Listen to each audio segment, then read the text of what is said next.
What's up, everyone? Welcome to the Paper Room Podcast, episode 7. Completion. Lucky number 7. Here we are. We're doing this.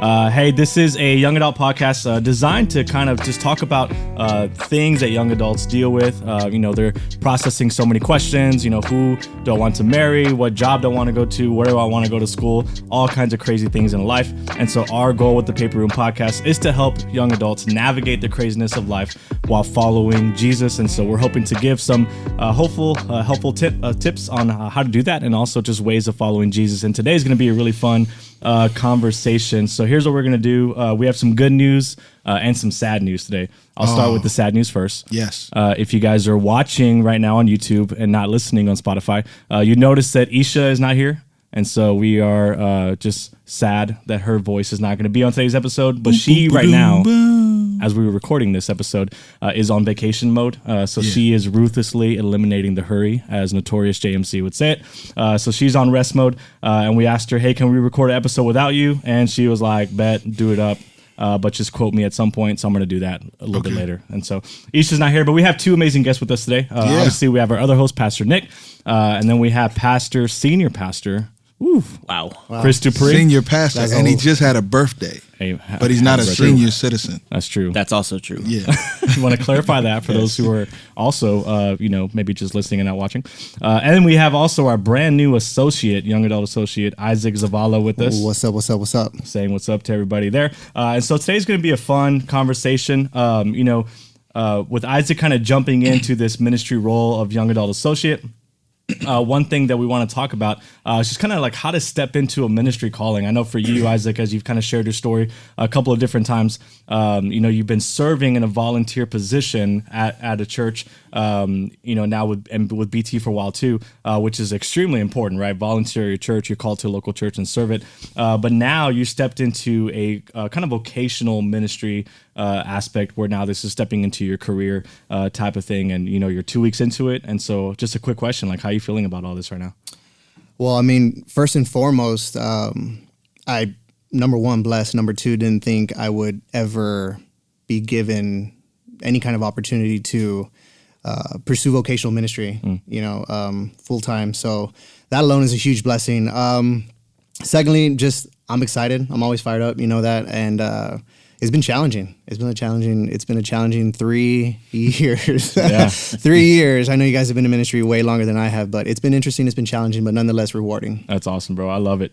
So here's what we're going to talk about today. I think is going to be a lot of fun. I know for maybe a lot of young adults tuning in, you feel called to ministry. And a phrase I often hear, and something I even wrestle with early on as well, because for my story, I got saved at 17 years old. I was going into my senior year of high school, and almost right away, or about a year later at 18 years old, went to a summer camp, all that stuff, really felt a call to ministry.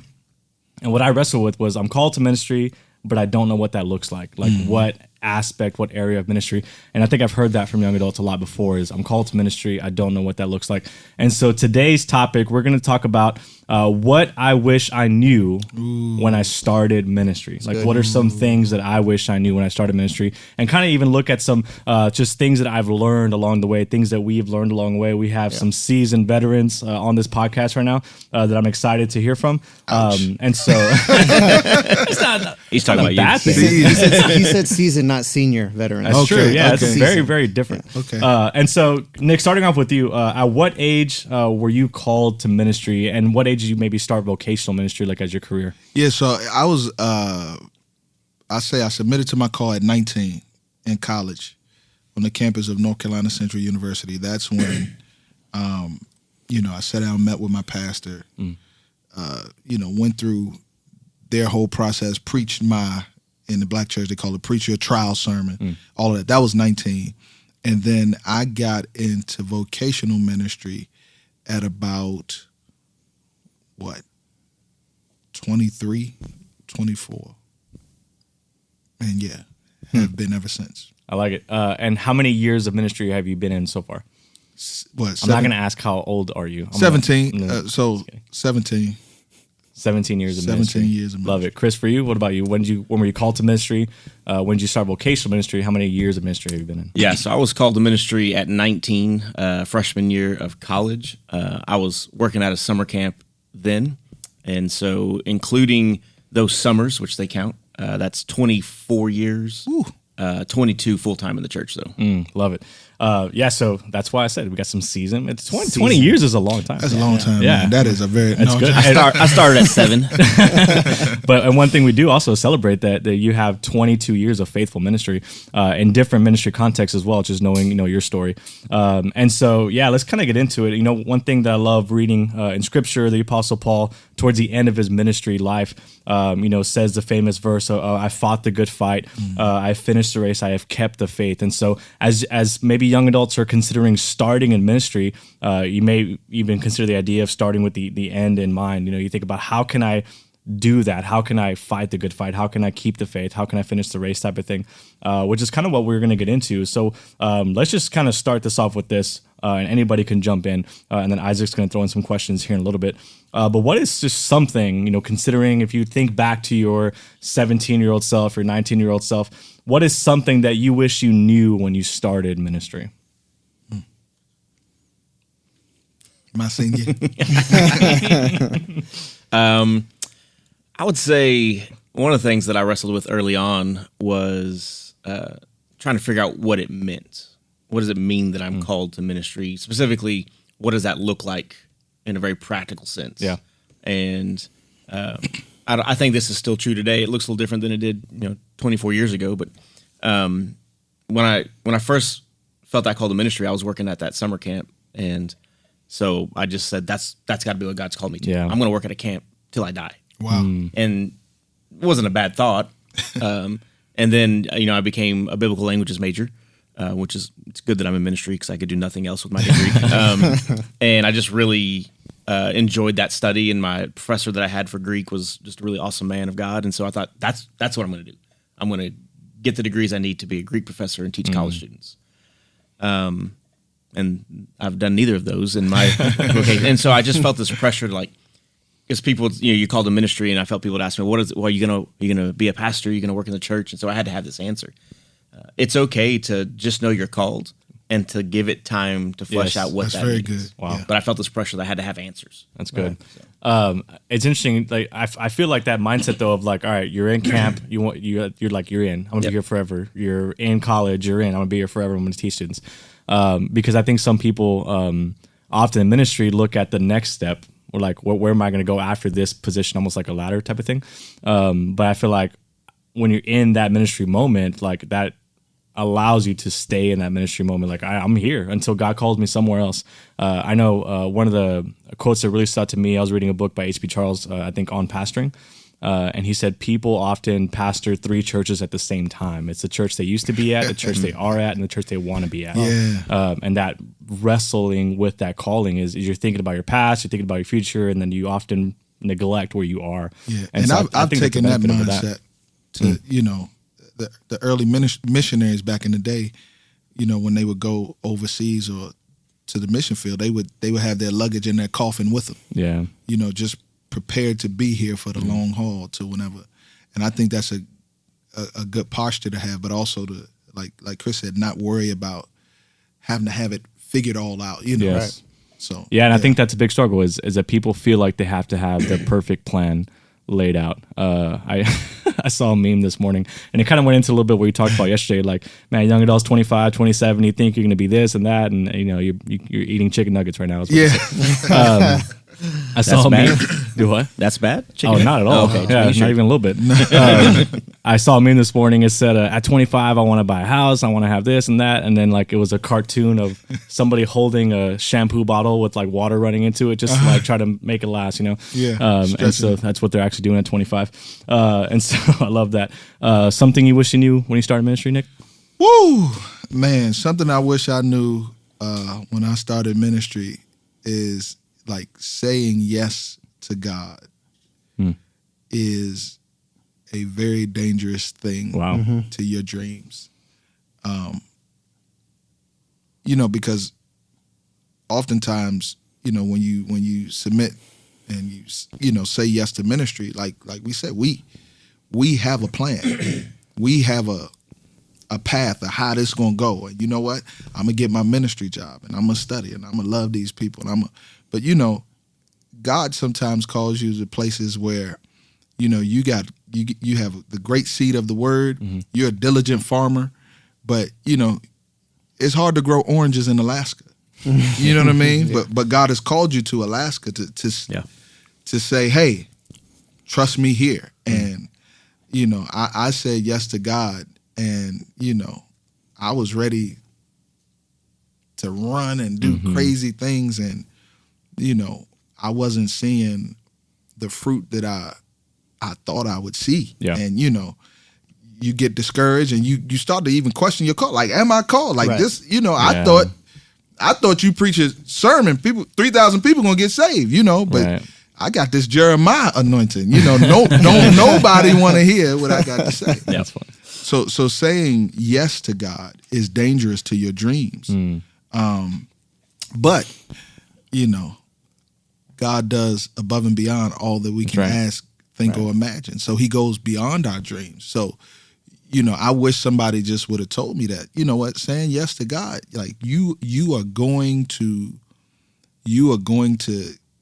take a hit. Your dreams are going to take a hit. Yeah. Because you say yes to God. I love it. That's good. Here's one thing I'll share. You know, I haven't been in ministry as long as some of the seasoned people at this table. Just kidding. I've been in ministry for 11 years, which is crazy to even think about it for that. And so I keep telling y'all, one of the Kardashians was only married for 72 days. Yeah, I know. That's crazy. You always mention that. Yeah. I love it. I didn't know that. And you didn't know that? No, thank you. It's good cultural knowledge to know. Knowledge. Here's one thing I wish I knew when I started ministry, and this is something that I hit on a lot now, but prioritize the rhythm of rest early on. Oh, that's good. And so I remember, and you might remember this, Chris, when you brought me on as a student ministry at Aladusa Baptist Church, we went to a conference together in Dallas. It was a student ministry conference, I believe. Yeah. I don't remember a lot about the content that was there, but it was my first church conference going to. And one of the aspects I remember that they focused on a lot was rest. Like it was a lot of the preaching and speaking was about resting. And I remember thinking, like, I think I was 22 years old, maybe. You knew everything. And I didn't think I knew everything. I just thought, like, I'm excited to start ministry. Like, I just want to run. I want to go. Like, teach me how to relate to students. Teach me how to share the gospel with teenagers. Like, I don't need to learn how to rest right now. Like, I need to learn how to go.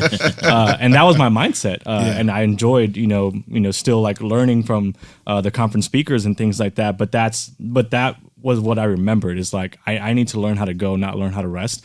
But I think what happens is when we do that, then we're always going to have that mindset of going and then never develop a routine or rhythm of slowing down.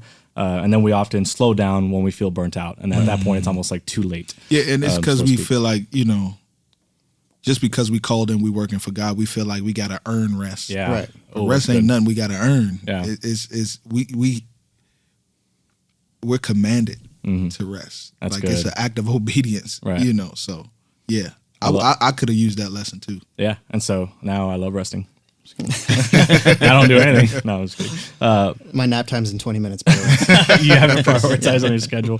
And what are some things you got, bro? I know for you, Isaac, you're brand new to ministry, and so we asked you to come up with some questions, and so shoot it out. We'd love to hear what you Yeah. I have a couple of questions, and in all reality, I mean, I could have given you guys like 50 plus questions. I wish things people would have shared. We got with time, me, right? But I only got 20 minutes. But I kind of narrowed it down to 4. I think 4 that I just feel were some of the main ones for me. And this is one thing that I wish somebody would have told me before, anybody for that matter. And it is the best thing that you can do to build and grow God's kingdom is to be yourself and not compare yourself to others. I think early on, I'm 33, so I've been pursuing vocational ministry for 3 years, been serving in ministry for about 4. But within these last 3 years, when I felt like, okay, God is calling me from like serving for fun, I guess you can say at the time, to, serving with purpose, and then to also pursue it as a vocation, kind of just changed the trajectory of my life and where I was headed and whatnot. But one of the things that I did early on was I started idolizing pastors, speakers, authors, and even just leaders within the church that I was serving at as well. I was young. I was new into my faith. I'd just given my entire life to Jesus, and I was on fire. I was on fire for Jesus. So I was like, who needs me? Where do you need me? Plug me in. Like, I'm ready. Like you, like, let's go, right? And so even with some of our church leaders, I was like, man, this guy's just like, he just preaches just so good. Like he just knows so much, and he just like, he dresses good and he sounds good. And I started comparing myself to like, well, I want to be like him. Like I want to be like Pastor Nick. I want to be like, Pastor Danny, not you guys, right? Other people, but I wanted to be like that person. Pastor Chris? Not Pastor Chris. I gave Pastor Chris too much praise last night. Nick preached a whole sermon last night, and I said, hey, young adults, let's go ahead and give it up for Pastor Chris last night. And, didn't even recognize me. Wow. But we look alike. Going back to that question, basically, is I wish someone would have told me, because in my mind I'm like, okay, how can I further the kingdom? What can I do? Where can you plug me in? I'm eager. I'm hungry. Like, throw me in, coach, type thing. Like, I can make a difference. I know that I can if you give me a shot. Part of me feeling that, right, was also me comparing myself to other people, when in reality, several years later, I've learned that being yourself is the best thing that you can do. I've been put in, I've been given opportunities where I've been able to speak or lead and whatnot, and I almost act like the other person, and I catch myself mumbling, stumbling, forgetting what I'm supposed to say, and I just started realizing, like, okay, I'm trying to be somebody that I'm not. Yeah. So just stop doing that, right? That's good. So I love to ask this question, then kind of building off that. So what do you guys think as far as like that temptation of comparison to other ministry leaders, pastors, things like that? How would you, or what advice would you give to not fall into that?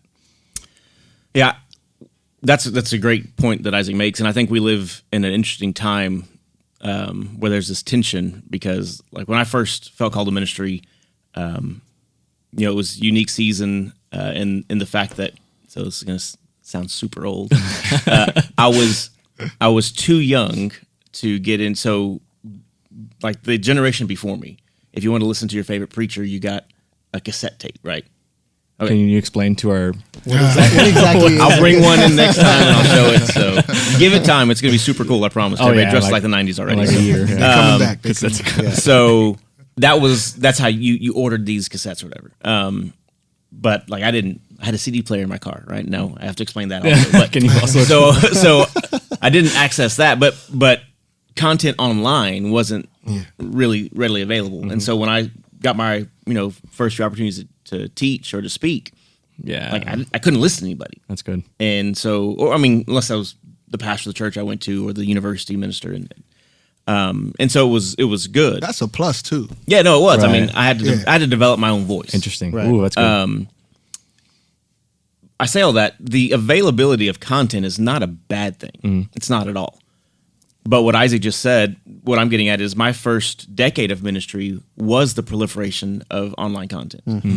And I had so many friends in ministry that over time, pick your flavor. So I got into ministry the same time, a year before Matt Chandler became the senior pastor of Highland Village First Baptist Church, now known as The Village, right?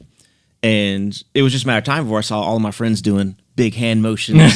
and I mean, Matt Chandler's a phenomenal communicator. Landing the plane, this way, and directing traffic. A phenomenal communicator. Yeah. But I really felt like I saw a lot of people lose their voice. Wow. Right. And I struggle with it, because suddenly I could listen to, on Monday I could download, Chandler's sermon, and I could listen to Piper so I could sound intelligent and say big words. I could just access all the, and it's just increased. Wow. And I guess what I would say is that, to be very practical, I think we have to temper how much content we take in. That's good. Oh, that's good. Because if you take in too much of one, then as Isaac said, you start to mimic that voice. Right. And like if all you read is like John Mark Comer, then you're gonna. That's pretty good. That's pretty good stuff. Then you're taking naps all the time. But if you only. My bad. John Mark Homer, if you are listening, we love you. We'll edit that out. I love you. So, if you taken, I got to reset now. If you only taking one voice, it's going to be really hard not to adopt that voice. 100%. The flip side, if you're taking in 10 a week, then you could sound crazy, because you're not sounding like, if you're not balancing that. All that to say, I think the availability of content is a blessing. It has to be tempered. It's good. I think there should be seasons where we don't take any in. I agree with that. And this is particularly for young adults that maybe feel called to ministry, but they're not yet serving in ministry vocationally, but they're like Isaac was. They're volunteering And at their when you church. say that, just to clarify, I think you mean taking in content outside of your local church. Exactly. That's what I'm getting at. Cool. Because what the other thing that's happened, I say this as someone that's been in ministry for 20 plus years, is the average church right now in America. You want to take a guess at the size of the average church in America right now? 200. 65. Whoa! Hey, damn, I was yeah. gonna say 300. 65 is the average. That's crazy. Okay. Okay. Wow. And so that means that most faithful pastors are pastoring less than 100 people, and they're never going to be heard online. Yeah. Yeah. And the danger for young adults that are wanting to serve in ministry, they're at a local church, most likely a smaller one, is they are jeopardizing and they're forfeiting the influence their pastor can have in their life. That's good. Because their pastor is someone they only hear on a podcast. Come on, Doc. or they see on Instagram. Wow. And so on, we just Doc. got to balance That's good. That's the amount we take in. man. Do you want to add to any of that? No, I would very just good. I would just say one of the things that I did when I was called, at 19 is, I would read the word, study the word, and I would just write messages, even though I didn't have nowhere to preach them, and that helped me kind of begin to develop my voice. Yeah. And I would encourage, people that feel called to ministry to do that. Another thing I would say is this: if you're a young adult and you're not called to vocational ministry, even though that's our world and that's what we're Right. talking about, you are in ministry 100%. in your lane, and I just want us to acknowledge that, because, you can serve your church and everything, but God has called you to that hospital, or God has called you, to pursue that degree for his glory, and wherever he sends you, you're going to be in ministry there. So make sure you're yourself. Right. Make sure you're connected to the local church. I think, we can apply all of this to guys in vocational ministry and, in the marketplace. I love it. That's so good. I'd love to kind of get into, man, all that was amazing That was. for me too. But yeah, that temptation of comparison is a very dangerous lane to be in, where you're just constantly looking at other people, and then it makes you feel like you're not enough, you're less than, you're not doing enough, all that stuff, you're not making an impact type of thing. And so I love that challenge of taking seasons off from, getting content outside of your local church. Oh, and another thing I want to say about that, I wish I knew this in ministry, like, my insecurities are my responsibility to deal with and take to God. That's good. I'm not going to get a position that's going to take care of my insecurities. I'm not going, it's not going to be a congregation big enough that I serve that's going to take care of my insecurities. Like, we think that, when I get here, I'll fill in the blank. But if you're an insecure leader, minister, pastor, preacher on level 1, and you don't take it to Jesus on level 1, That's good. if you get to level 8, guess what? Those insecurities are going to be magnified. Right. That's good. I love it. And I think one of the ways that to kind of build off this question that we just talked about, and this is something I've learned and something that I've been blessed with. How do we battle that? Maybe that temptation of comparison is one. Practice accountability, and so a big lesson I've learned is get someone. I use in my notes. I use the word older. I don't mean older. Seasoned. Get someone. I'll use that word. Get someone seasoned than you to speak wisdom into you. That is a case that older works. Okay, cool. We'll use the word older. Get someone older than you to speak wisdom into you. You think about the Paul-Timothy relationship, right? Paul pours into Timothy, and I know that in ministry, we've always kind of had that challenge that everybody should have a Paul speaking into them, and then a Timothy that you're pouring into, type of thing. And so for me, Chris has been that person that when I was 21 years old, was like, hey, come help in student ministry. And then, even now, 11 years later, still speaking into my life. And so, See, that's a beautiful picture right Yes. there. I think that's so important. If y'all can talk about y'all relationship a little bit, because there's so many guys and girls that feel called to ministry, but they won't pursue or submit to or invest in relationships like the one you guys have. I think that's very powerful. Yeah. If y'all could flesh that out a little bit. Well, yeah. So if you don't know my story a little bit, it's I was working at a summer camp, kind of similar to your story. The same summer camp he worked at. Yeah, same one, Camp Zephyr. Same one we met our wives at. Wow. Hey. Doesn't get more We're Christian living than the that. same life, just 10 years apart. And Which so, Spider-Man are you? Welcome to the multiverse. and so, I was working at this camp and I knew I was called to ministry, trying to figure out what that looked like, going to Bible school, all that good stuff. And then Chris comes along and says, hey, come help out with our student ministry. And then from then on, I was just like, I'm in. I just don't know what to do. So I've written a Devo. I've never really taught before. And then just having that person that will give you opportunities to do something, I think is huge. And Chris was that for me. And so jumped into ministry and to student ministry. And then I knew that he had a lot of years in student ministry. So I was just like, what did you do? Like what events, what relational aspects worked as you related to students? And there's obviously some things that were worked really well. Some things is like, okay, that was, maybe cool 10 years ago, may not work now type of things that you just have to process. But it was a lot of that stuff of just continually learning. And then now for me too, like I feel a deep call into pastoral ministry. Chris gets to be the senior pastor of BT Church. I'm just like, what do you do? It's the same thing. For Chris too, I know it's just been one of those relationships for him, he's like, all right, I'm going to share this with you. I'm going to speak into your life. And when you're receiving that, it just requires a lot of humility of like, I've been in ministry 11 years. It's a good amount of time, but I still have a lot to learn. And so just having that humility of receiving, and that's been my perspective. Yeah. And so, yeah. Yeah, I mean, I kind of echo what Danny said, and I know this is target audience, young adults, but should there be anyone not in that demographic listening, from my vantage point, one, what I would kind of piggyback off Danny said is that if you are a young adult, don't be afraid to ask somebody. Yes. The worst thing that happens is to say no.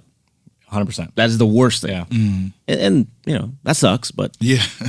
you'll get over it. And then you ask somebody else. Right. Yep. So that's for the young adult side. For those that are maybe a little more seasoned in ministry, don't be afraid to ask somebody. That's good. Right. And it's okay if you're asking someone because there's a need. Danny said I'd stepped out of 10 years of student ministry. It's all I knew. And I became pastor of a small church in a really small town. And, in a lot of ways, it wasn't overwhelming because the student ministries that I had been a part of were significantly larger than the whole church was. Mm-hmm. But the flip side was I was now, the pastor of the church. Mm-hmm. And so it meant more than just the students. Mm-hmm. And one of the things that I believed is that we needed healthy next gen ministries. And I had gotten to know Danny a little bit through Camp Zephyr. And we were at a wedding, actually, at Zephyr. That's right. And it was August. And I'd started in June, and I knew that I was either going to do the student ministry or I was going to get somebody to do it because it needed help. And there's nothing in that town, so a healthy student ministry should be well received. Mm-hmm. And I remember she told him, said, hey, man, why don't you come do the student ministry at the church? He had been visiting, and he's like, he said yes. And this is the other thing, that there's different ways to do it. And everybody has their strengths and weaknesses. I'm candidly probably not the best at always walking somebody through every step. And that's Danny maybe in our relationship didn't get some of the benefit of someone that's really good at that. I think one thing that I am pretty good at is saying, all right, do it. Very good at it. That's awesome. Do it. And let me know what you need. And Yeah. so one thing, I don't know if you remember this, Danny, but your first Wednesday night was actually See at the Pole. Mm-hmm. And we had invited a bunch of students. And so I taught. I was like, hey, I'm going to program this whole night, lead worship. And so that was his first Wednesday. And then the next Wednesday, I said, okay, it's yours. Right. Let me know if you have any questions. And in my head, I thought, I probably could have done a better job that Wednesday than Danny. I don't know. Yeah. Just kidding. Anyways. But it's that too, that coming from someone older who puts that level of trust and empowerment into someone younger, I think was like a big motivational push. You know what I mean? Right.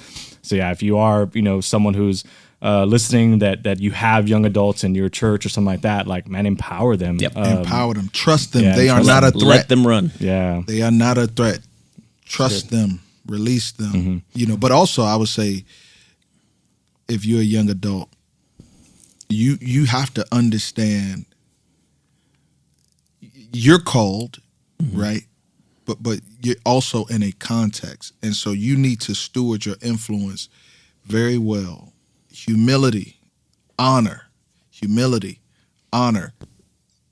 That is what you lead with before your gift. That's good. I think, because it could be misunderstood. I'll throw this out. I know we need to move on to something else, but if you are, young adult listening, feeling called to ministry, also understand that context is going to really dictate that situation. If you have a older person pouring into you, I think what you said, Nick, is be patient. And so in our context, what I'm talking about with Danny is that it was meaningful. Okay. It was meaningful what we were doing. But the context was, I was a first-time senior pastor at a small church, and I had a lot to do and a lot to figure out, and I knew the student ministry needed to get off the ground. And so context dictated me putting high trust in Danny and saying, run with it. Right. My first ministry position was different. So my first ministry position was at a little bit of a larger church, and I was the associate student minister. And I got hired in August, and I didn't teach until February. Yeah. Wow. See, that's good. But the context, I was the associate student pastor, right? There was a full-time student pastor that was leading that ministry. And so be patient. It's not always going to be the next week. Right. That's a perfect segue to where I want to go next, because I want to steal from Pastor Nick's language, but I think just a lesson I've learned in ministry is that there's going to be a lot more mop moments and mic moments. Oh, right? yeah. And so I know you always say, like, if you want a mic, grab a mop type of thing. That's my mantra. Yeah, and so and I think that, I think when you look at now with the world of social media, everything is there and available.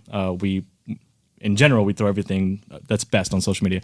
And so when it comes to ministry, like we're posting sermon clips, we're posting sermon notes, all the best moments, the high quality moments, or as we clarify as best.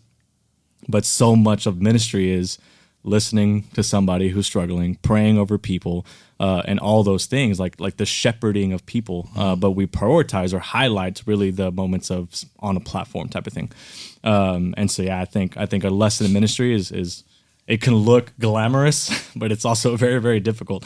One of the really cool moments of being at Queen's Church and having that storefront. For 20 years, that storefront was a key locksmith store. So they made keys, sold keys.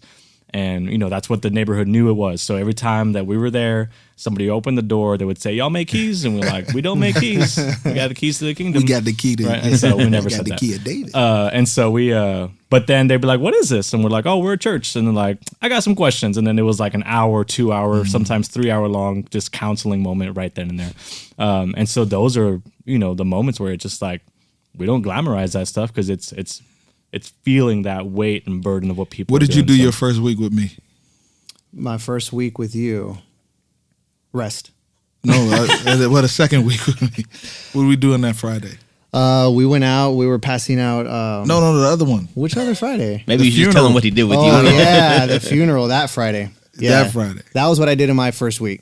Yeah, that was what I did in my first week. Nick called me 4 hours before the funeral. Was like, hey, I know it's short notice, but this is what we got going on here at church. And he's like, this is the other side of ministry. Wow. A side of ministry that, a lot of people either don't like to serve in or just kind of don't like to be in general because it's, it's a funeral. It's something different. And I was able to come out here and serve and help Nick. Met a family never met before, but just shadowing and learning from Nick and I mean, I've been to funerals, but it's different when, it's a funeral when you're actually mourning for someone that right? Versus when you have to come in and serve the church and serve the family and whatnot. So it's a different perspective, but that's what we did. That's what I did on my first week. It wasn't like, here's a mic, go teach and preach something to the young adults. It's like, no, we're going to go and we're going to do some different kind of work first. That's good. And something that we haven't really been able to get back to because of the pandemic is hospital visits. I know that's something that whenever I was at Awaduce and getting into ministry, student ministry was fun, games, excitements. Chris would be like, all right, we're going to Corpus. Let's go to the hospital. We're going to go visit and pray for somebody. You mentioned those home visits too. Home visits, but that's ministry, man. And so, and I remember at BT, we would have the days that pastors would go out and visit. And sometimes you're going to pray for somebody's cousin's neighbor. Yep. You don't have no idea who they are, but they ask for prayer. And so you're going to go, you're going to learn who they are, learn their story, and then pray for them. And so, and those moments are may not be glamorous or exciting for some people. That may drive you, but I know for me, it's like I'm driving to the hospital. I don't know what I'm going to say. Yeah. So we'll see how this goes. And so, Here's what I want to do next. I did throw out a response or just a Instagram story questions to people out there. What are some things you wish you knew when you started ministry? So I'm just going to kind of like start, firing some of these off, and would love to maybe just kind of hear your thoughts. But here's one I thought was very interesting. Somebody said, critics are harsh and loud. Stay confident in your calling. And so that's one that stood out to me, that some people may look at your ministry, look at your church, look at what you're doing, maybe from the outside perspective, kind of criticize it. How do you think in ministry we are to kind of intake some of those criticizing moments, I guess is a question I have. Well, we have to be humble enough to receive it. And it is a very difficult task to know when to look for the portion of truth. I mean, we're all going to make mistakes, and sometimes the criticism we receive is because we didn't serve well. Yeah. And so, we have to have the posture we can always do better, and being defensive is never going to help.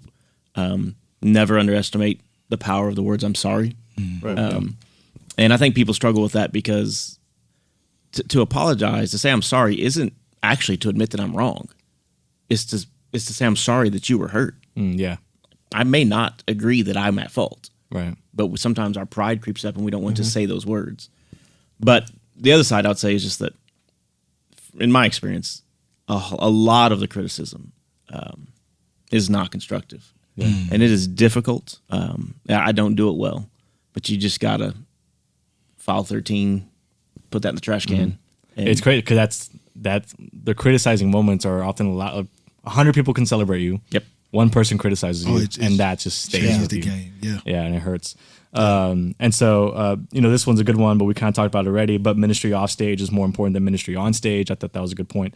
I'll throw off some that our good friend Isha, our other Paper Room podcast. Shout out to Isha. Hope you're resting well. But she said two things. One, ask for help, which kind of goes on to what you were saying, Chris. Yeah. But then she said there are people that want to help you succeed, not just watch you succeed. I thought that was good. Come on, so I Isha. said, get out of vacation and come to this episode. The second one she said, which we kind of talked about a little bit as well, burnout may not kill you, but unrealistic expectations might. I thought those were really good. And I love, this one's really good. The power of the sovereignty of God. We often put too much pressure on ourselves. Is a good one as well. And so, so this is just a lot of good. Hopefully, as you're listening, you're called to ministry, whether it's vocational ministry or even just understanding your call to ministry, no matter what you do, what your career is, you're called to be Jesus in that job, in that area, in that school, wherever you're at. And so my hope and prayer is as you tuned into a lot of this stuff, is that you feel empowered, called, but also just like take this stuff in. When I was 21, 22 years old, I was listening to content like this, and I feel like I don't even remember it. And then I was just like, I don't need that right now. I'm good. Yeah. But my prayer is that you seek some of this wisdom and apply it to your life as you feel that ministry calling. If you're called to ministry, know that we desire to help walk you alongside that. I love when a young adult says I'm called to ministry, because then you just go on that process of like, all right, let's chat about it. And maybe it's one or two conversations. It could turn into 11 years of, doing ministry together. Who knows? And so really, really good stuff there. Any last word for you guys? Last bit of advice? No, Someone called to ministry? I would say, as you are called to ministry, you are never called. You're never called to be isolated from the church. That's good. So your ministry may take you all over the world and all that, but you need to have a church. Yes. You need to have some accountability. You need to have a pastor. Instagram is not your church. Yeah. It may be your platform, but it ain't your church. That's good. And so, serve the church, be plugged into a church. Love it. Yeah, what I would say, and I'm going to see if I have better luck than Nick did when he tried to get you to remember what you did that first week. But when we met and we talked about being called to ministry, remember the question I asked you when you told me you're called to ministry? Yeah. One of the main question I believe Chris is talking about is, do you feel called into ministry, or do you feel called to BT Church? And the reason why I asked that question to a lot of people that are part of our church that feel called to ministry, and this isn't just in the social media age. This was true when I was in college and feeling called to ministry. That was the that was the really kind of a height of the church growth movement, right? And so bigger is bigger. Bigger is not better. Woo! And Say that 2 more times. I'll say it one more time. Okay. Bigger is bigger. Bigger is not better. And I got to hear it one more time. Sometimes That's people good, though. can be connected to a large church, and there's churches bigger than BT, but we're a large church, and it seems exciting and glamorous to be a part of that. Right. And I'm thankful to serve this church. It's amazing. Most people don't know that before this, I served a church in a town of 800 people. Right. That was not. No one's ever gonna access my sermons, probably from BT, but definitely from Alwoodles Baptist Church. And the call is to be faithful. Yeah, that's good. The platform is irrelevant to your faithfulness. I love that. And just feeding off of what Chris said, I remember when he asked me that question, I had the opportunity to talk to him for a good amount of time that night. And one of the things that he pointed out, or that I was trying to kind of get across to him, was like, man, I had all these plans, or I have these ideas, I have these goals, I have these plans, and this is what I would like to do. But understanding that it's not my plan, it's God's plan, right? So, one thing that really stuck with me that Chris said, it's very simple. He said, that's part of the journey. Yeah. Like, it's part of the journey is walking by faith. Mm-hmm. You're called to ministry. You've given your life to Jesus. You just, from this point on, you're walking by faith. It's okay to not have a plan. That's part of the journey. And so for any young adults that feel like they're called into full-time ministry, some encouragement that I can give you guys is, number one, just ask. Confirmation, affirmation, talk to your family, talk to friends, talk to pastor, talk to them and tell them what you feel was placed on your heart, right? But don't have the conversations with somebody else, your family, friends, and hopefully someone with spiritual authority. Because it's very easy for the flesh to come in and say, this is what I want you to do, pick up a mic, go preach, go teach type thing. And you could be pursuing that for selfish ambition rather than to glorify God, right? So find that confirmation, seek that confirmation, and then also ask. I mean, I believe, I've been saying this for the last couple of years that I've been here at BT, is I believe that there is something special here at this church. Amen. I can't speak for any other churches, but at this church, there is something special. And one thing that I've gotten from this church, from being a part of this church, from serving to now being on staff here, is every pastor, as well as every other staff member for that matter, they're all readily available to help you. Mm-hmm. It's like, I got a call into full-time ministry. Nick, Chris, Danny, Denise, Cynthia, everybody is like, okay, what can I do to help get you to that next page, right? That next step, that next chapter. And I had never received that from anywhere else, no other church. So there's something special going on here at this church. I don't mean to put you guys on the spot, but for the young adults tuned in, if you feel a call into full-time ministry, ask one of the pastors. Ask for their time, ask for a meeting, talk to them about what got placed and put in your heart, seek confirmation from family, friends, even them, and just ask. The worst thing that someone's going to say is, hey, I might not have time today, but I can promise you that these guys will make time to meet with you as soon as they're available and help get you to that next step. So just ask. Good. For sure. That's good. So young adults, know that we are praying for you. We are excited and cheering on for you as well. And so I pray that this content is beneficial for you. If it is beneficial for you, believe that it's going to help somebody else, and share it on your social media platforms as well. Let people know to access this episode. Subscribe to leave a review. All of that helps. Drop a comment. Let us know. And also, thank you guys for jumping in on today's episode. Special guest, Senior Pastor Chris DuPree. Thank you. Young Adult Associate Isaac Zavala. My pleasure. Isha, we miss you. We'll see you next time. But thank you guys so much for tuning in to this episode of the Paper Room Podcast.